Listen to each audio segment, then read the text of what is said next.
Hello and welcome to today's episode of Authentic Achievements, where it's my absolute pleasure to be joined by the fabulous Stephen Gaffney. Stephen, welcome. Thank you for having me on your show. I'm so looking forward to this conversation. And as we found just before we started, we could get stuck in quite quickly. So before we do, let me share a little bit more about you, Stephen, with our audience. So Stephen is a trusted advisor to organizations that are in the number 1 or number 2 in their industries, and to the leaders who are determined to get there. As CEO of the Stephen Gaffney Company, he's worked with top tier clients that include Amazon, Lockheed Martin, and the US military to build consistently high achieving teams, which is CHAT, which is your framework, and we'll get into that later. Known for practical tools that drive breakthrough results, he's the author of Unconditional Power, a cancer survivor and the expert's leader's call when high achievement is non-negotiable. I mean, Stephen, there's just so much in there. I don't know how to get started. There's so many questions, but could you perhaps bring that to life a little bit more for us to start off with? In what way? As far as how I got here? Yes, that was kind of like what brought you to where you are now and to what your focus is in helping those organizations to achieve ultimate success. Well, many years ago, I was an agent for film and radio photographers and whatnot, and I would help find them work. And then I started to do sessions for them, and then it turned into other creative people. And then a graphic designer went home and shared what she learned and said to her husband, you should bring him into your company. And the company was IBM. And that's how I crossed over into the corporate world. And of course, in our world, as you know, from having, in the same kind of industry, is that if you can produce results, you'll get rehired. So that's how I started. And then, but the breakthrough happened when I realized that the source of all problems come back to lack of honest communication. But what I mean by honest communication is not the truth or lies. I know some people are unethical, but most people are just ethical and they're trying to do the best job. What I'm talking about is the biggest problem is not what people say. It's actually what they're not saying. How often have you gotten surprised and blindsided and thought, my gosh, if they just told me, we could have fixed the problem. So the key is to get the unsaid said. Oh, I love that. And it's so true. In fact, one of the random skills I learned during COVID was actually how to read micro expressions, because our emotional brain responds 24 times faster than our thinking brain.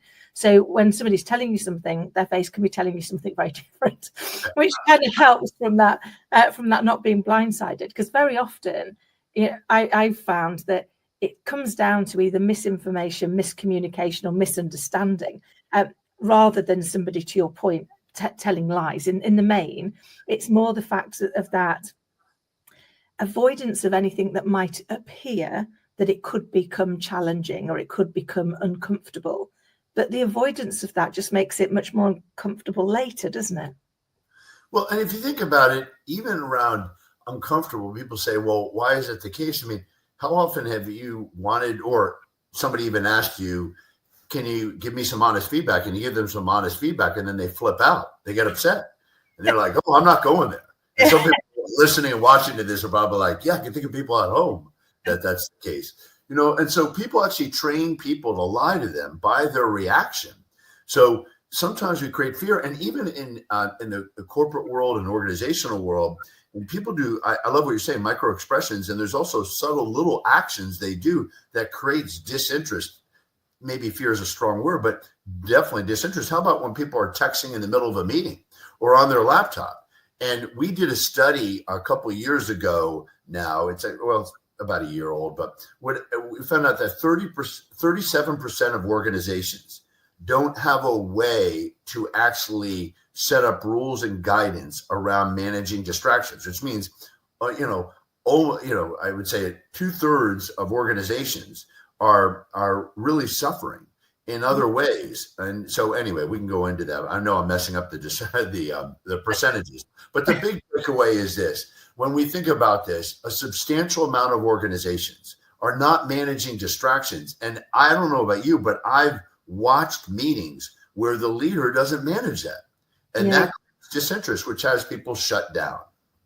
It's so true. And I've seen that a lot. And that ripple is so impactful, negatively impactful, isn't it? Because, as I speak to leaders quite a lot, it's not just about what you do and say, it's what you allow to be done and said that goes unchecked that drives that culture.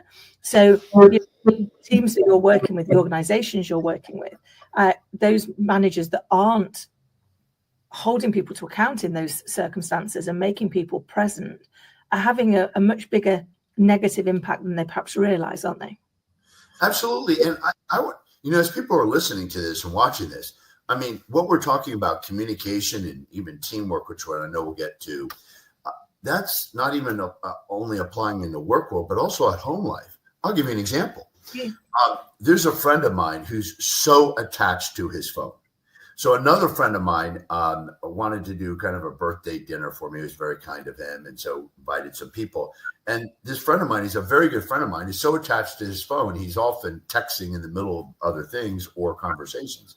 So I called him up and I said, listen, I want you to be at this dinner, but you don't have to be. But I'd love for you to be, but I don't want you to be there texting and with your phone. Okay. And so he said, no, of course I want to be there. And so he showed up to the dinner and had his phone in the car. And my friends were amazed. They go, he's different. And I said, well, all I did was be upfront with him and ask him. So a lot of times we just deal with distractions, but we don't have the upfront, difficult conversations. And the other person is aware of it. I mean, how often have you thought, maybe somebody was upset with you? I know sometimes people get upset with me. I mean, it's all common, but the idea is when they tell us, we're like, oh my gosh, I'm so sorry. And then we correct the actions. So the key comes back to, again, getting the unsaid said, not only at work, but also at home. That so resonates, Stephen. And it reminds me of a time many years ago when I was first started leading. And somebody gave me feedback, and my initial response was to my intention, not to my impact. And they'd written down something I did well, something I didn't do so well. And I remember looking at it going, I don't do that. Immediately followed by, oh my goodness, I think I do. And the feedback she'd given me was that I'm always super helpful, and whatever she needed, I was always there. And the thing that she asked me to do differently was she wasn't sure I was always listening. And I went over to her and she was like, you're really annoyed. I went, I'm not annoyed at all. I said, I want to apologize. I said, I realize how it comes across, but sometimes when you come to me, I really need to finish what I'm doing because actually it's for a customer or it's got a deadline.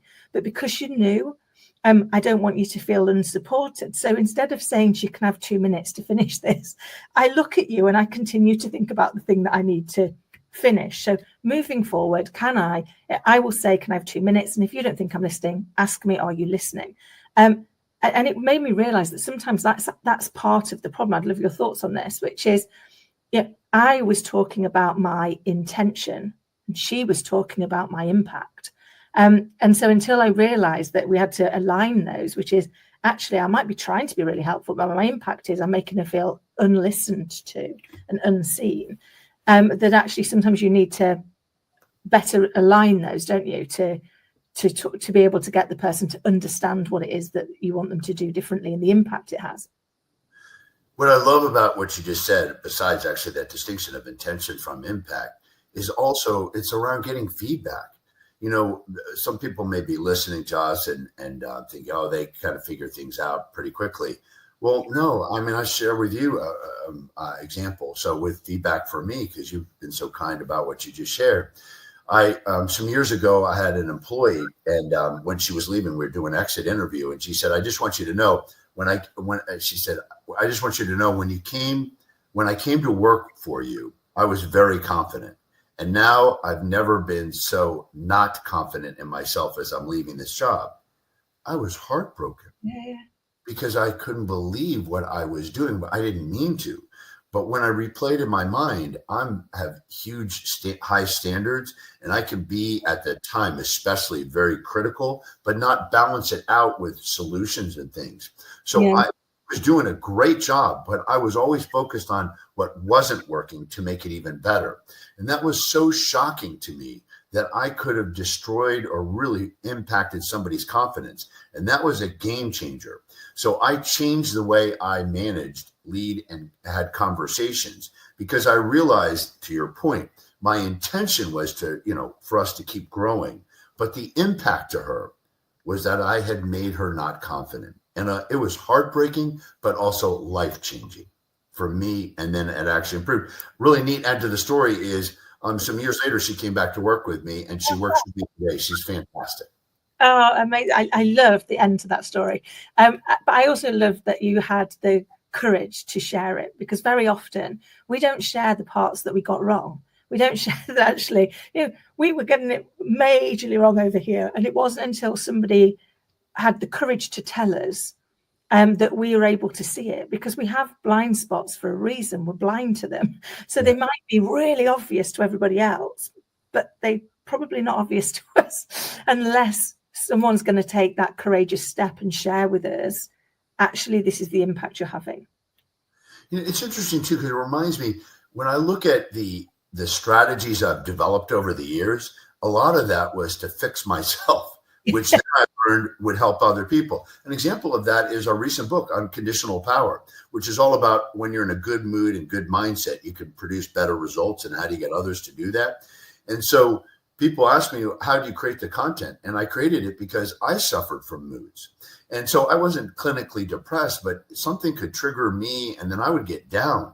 Now, I would eventually bounce back up, but it took a while. And then I have friends like Willie Jolly, who's a great motivational speaker, who's authentic and always upfront and I'm positive. And I was wondering, how can he bounce back so quickly and people like me take a long time? So that started to me down a journey on what I could do for myself to change that. And then I turned that into the book, Unconditional Power, which has really worked really well for organizations. Oh, I love that. Because I think very often that's where we get our greatest learning, isn't it? I often think we only grow through the pain if we go through the pain. We have to understand that we need to do something different and change. And then that gives the lesson more credibility to other people, because you're not coming at it from a position of perfect. You're coming at it from a position of perspective, which is, I realized this, I needed to do something for me, and this is what I learned. And therefore, if you're feeling the same, this will hopefully work for you too, because I'm meeting you where you are. Yeah. I love what you're saying, because then we're a great example, and then we can teach us with confidence. So now I teach the strategies around unconditional power. And incidentally, if people want a copy of the book, all they need to do is email us, and we'll send them the electronic version of that. If they want the electronic version of that, for free. I want them to do that. If they want the other, they can pay for that. But the electronic version will do that. The reason is because I'm very passionate about mood, and mindset really matters. And when we look at this, and when I teach this stuff, I can teach this with great confidence because I use these strategies. Yeah. Something else that's, I don't know, that bothers you in our industry, but it bothers me, where people say, well, I teach this stuff, but I'm always not a good examples. No. If we're going to teach something, we have to be the example. We have to be the example. So, it's one thing to teach what we need to learn, but then we need to be great examples. So I teach this stuff with great confidence, not arbitrarily, but because I know this stuff works. Yeah. So it adds passion, and it makes a big difference in the world when we convey that, because we know this stuff works. I love that. And it is so true, isn't it? We do have to walk our walk. I do occasionally catch myself giving people, like giving clients advice and going, good advice, Kim, when was the last time you did that for yourself? And then I immediately do it for myself, because it's like, you've got to walk your talk. If you really want to make an impact. And I think it's knowing that, I used to say to my little girl all the time, she's 8, and we win it in here before we win it out here. So we've got to go in with the right mindset. We've got to go in with the right belief system in what we're doing, because if not, we won't get the result we're looking for. And I think we don't do enough to help people understand the power of that mindset, and the power of actually how do they harness it and do it intentionally to be able to get the right outputs. And I love that that's kind of what your unconditional power is about, isn't it? Is becoming more intentional about that mindset, about how you're approaching the world and the impact you have in it.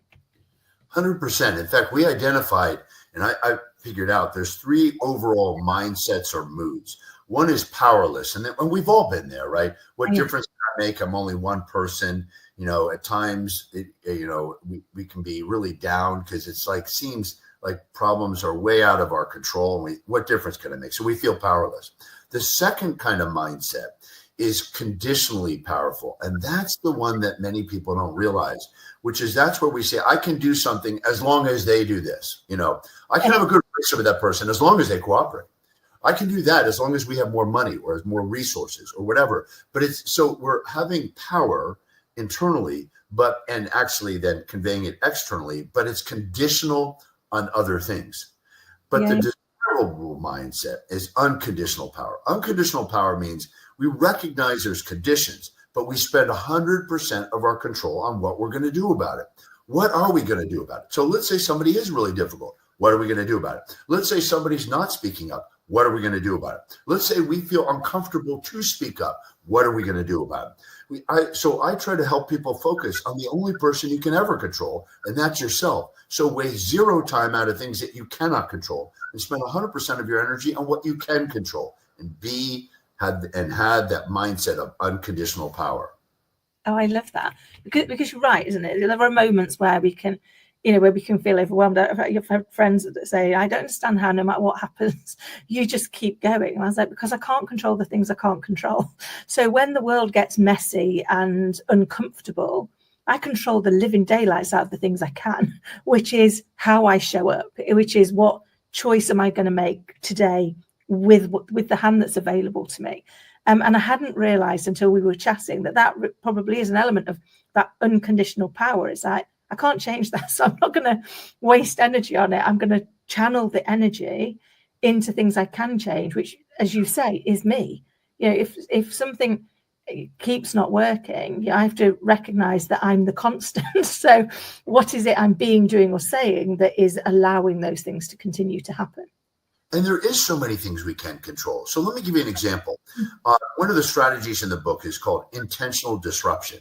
And that is when a conversation or a direction of a strategy or anything that's going in the wrong direction, right, conditional or maybe having people feel powerless, we can intentionally disrupt. And the three great questions you can use, even if you're not leading a meeting. One question is, what would you suggest? So when people sit there and complaining and talking about things that they can't control, you just say, wow, that's probably a lot true, but what are we going to do about this? What would you suggest? A second great question is, what would it take for you to agree? What would it take for us to move forward? So an example might be, you might be sitting in a meeting and people are going at it. And you're like, oh my gosh, I can't wait till this meeting is over. You could think that way and just check out. Or you could just raise your hand and say, wow, there's a lot of disagreement here. What would it take so we could move forward? Or you propose something and somebody rejects it. You'd say, oh my gosh, I don't know what I'm going to do. Or you could say, what would it take for you to agree to this? What would it take for you to be open to what I'm saying? So that's another set of questions. And the third great question is, can you live with it? I don't know if you're like me, but I've wasted a lot of time in my life having discussions where when I look back, I could have lived with it. And often that happens in meetings and in companies. I remember this one executive was telling me how they were discussing about the logo of a company and how slanted they wanted it, whether it's going to be like this degree or this degree. I don't know. And they were debating. And it was, he walked out of that meeting and thinking, this was an entire waste of time. Well, a better question would be saying, okay, I got this, and we may not be perfect and happy about the logo, but is this a deal breaker or can we live with it? So can you live with it? Helps us really focus on what are we focusing on and making sure it's on our best return on investment of our time. I love that. So I'm only smiling because it's something I use all of the time, which is, what's the worst that can happen and can I live with it? And so before I stop myself doing, I'll tell myself all the reasons I can't do something. I'm like, what's the worst that could happen and could I live with that? And as long as the answer to that is yes, it's like, take the action, face the fear, move it forward. But I love those examples of those moments of catching it in those meetings, because we've all been in those meetings where you're like, really? This is a total waste of makeup. Why are we still in here? We're sweating the wrong stuff. And it's distracting us from the things that are actually going to move us forward, that are actually going to be making the biggest impact. So how do you help organizations create that across teams? Because that is one thing, getting us to focus on self, but when also trying to do that, and I know you have got chat, the consistently high achieving teams.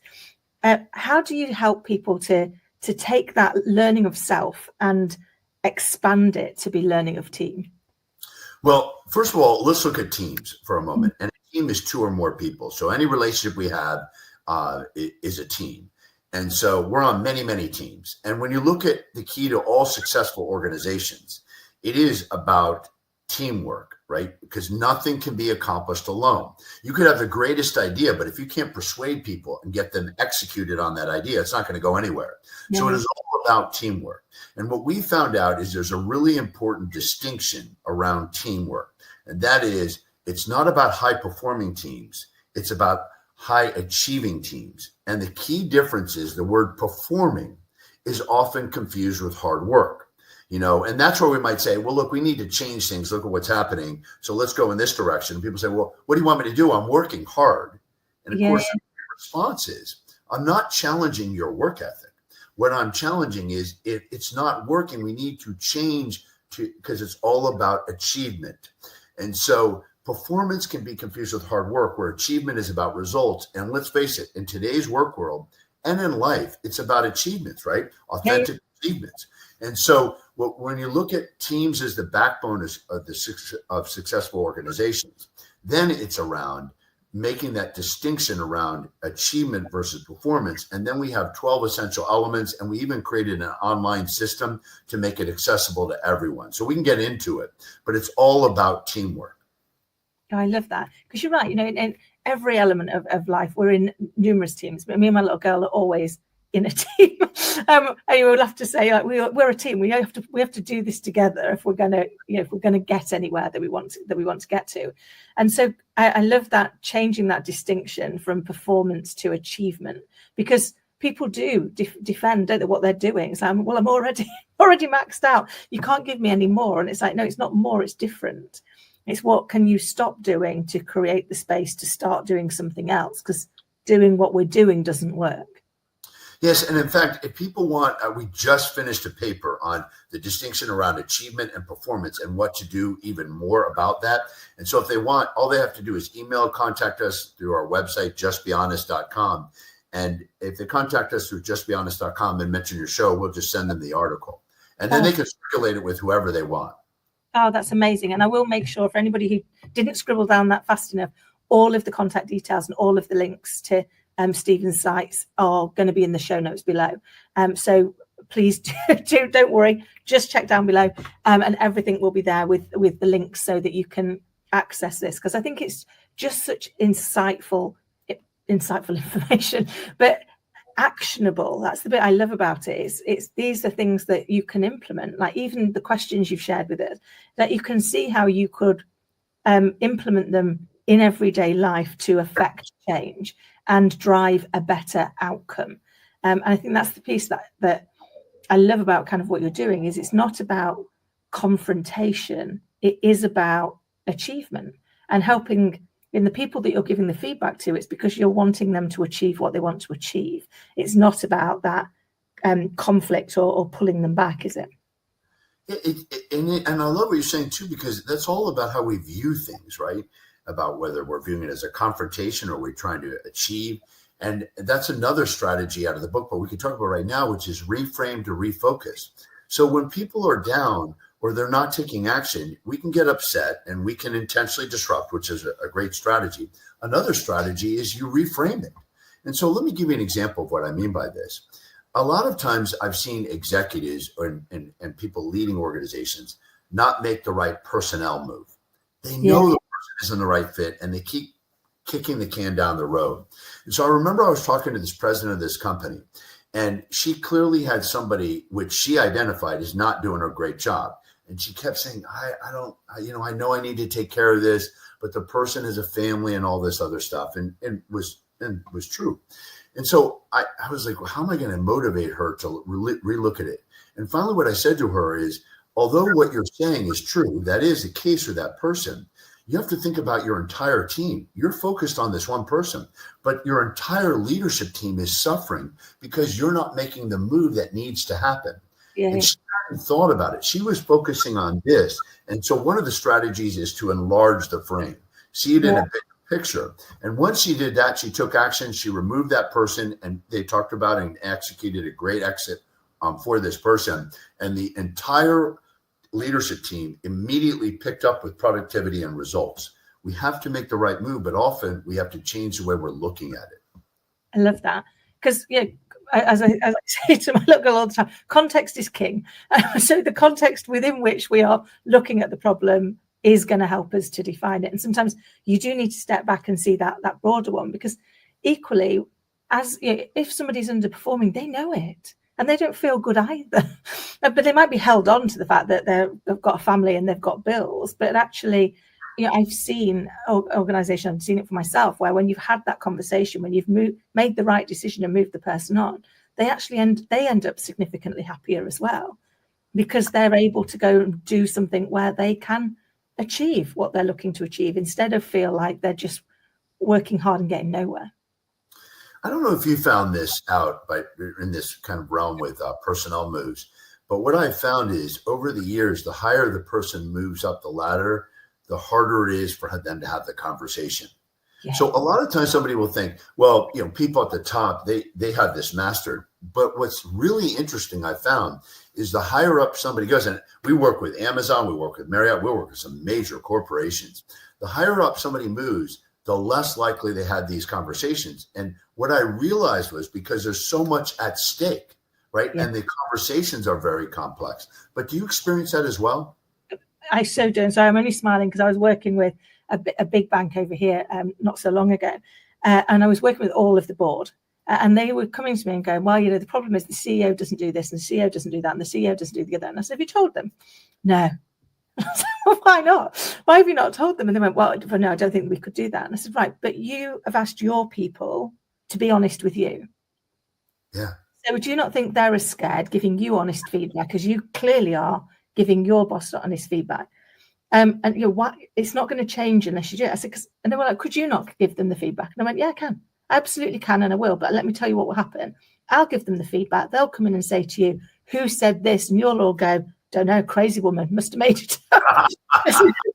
Because you're not willing to step into your truth. So, it's not going to change until you are willing to take that step and be as brave as you're asking your people to be. But I don't know if you've seen this, it used to make me smile. Whenever I worked in corporate and I was on the board, they wouldn't leave the corporate floor unless there were at least two of them. And I was like, what are you afraid of? What do you think is going to happen? If you go to the canteen on your own, do you think you're going to get mugged or something? But it was almost like that fear that when you start off that you are going to be found out, that you aren't going to be enough, comes back as you get more and more senior. And therefore, you lose the courage you had before in stepping into those more challenging conversations, or those not challenging, to your point earlier, those more honest conversations, because we don't know if they're going to be challenging until the other person responds.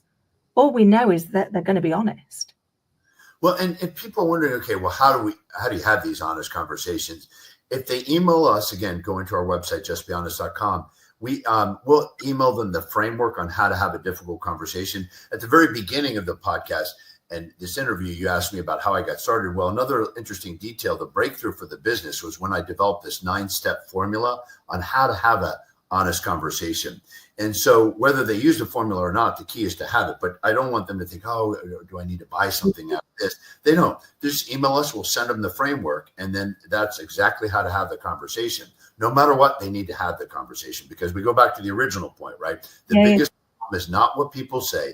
It's what they're not saying to each other. So the key is to get the unsaid said. That's number one. And then number two is to get it resolved. Right? Because we've sometimes unearthed problems, but then it just spirals and nothing gets solved. In fact, that's another interesting factor. Some of the reasons why people don't bring up issues is they sometimes feel comfortable, but they think nothing's going to happen. It's a waste of time. They're never going to change. And when, we often do analysis of organizations before we do the work with the team. And what we found out is often the reason why people aren't bringing it up is because they think that nothing ever changes, because they have brought up things before and nothing changed. Yeah.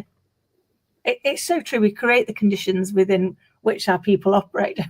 Because every time they tell us something and we do nothing with it, we take away the chance that they're going to continue to be honest with us, because we're not demonstrating we're going to do something with that. I can't believe where the time's gone, Stephen. I've got so many more questions, but I'm very conscious of time. I would love to have you back on, because I think we've only scratched the surface. But before we do go for this time, can you share with people how they get in touch with you and who you help?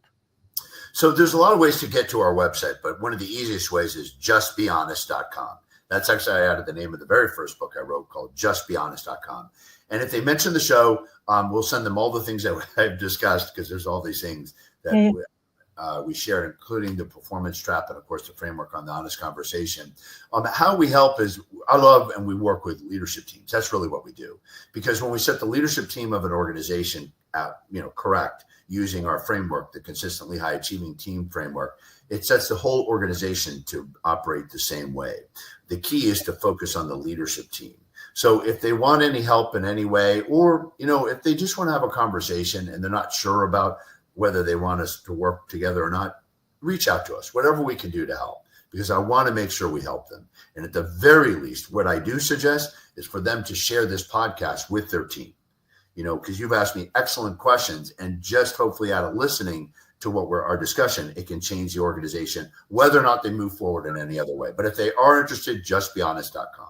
Amazing. Stephen, thank you so very much for coming on and sharing your insight, and just a thoroughly enjoyable, insightful conversation. I appreciate you.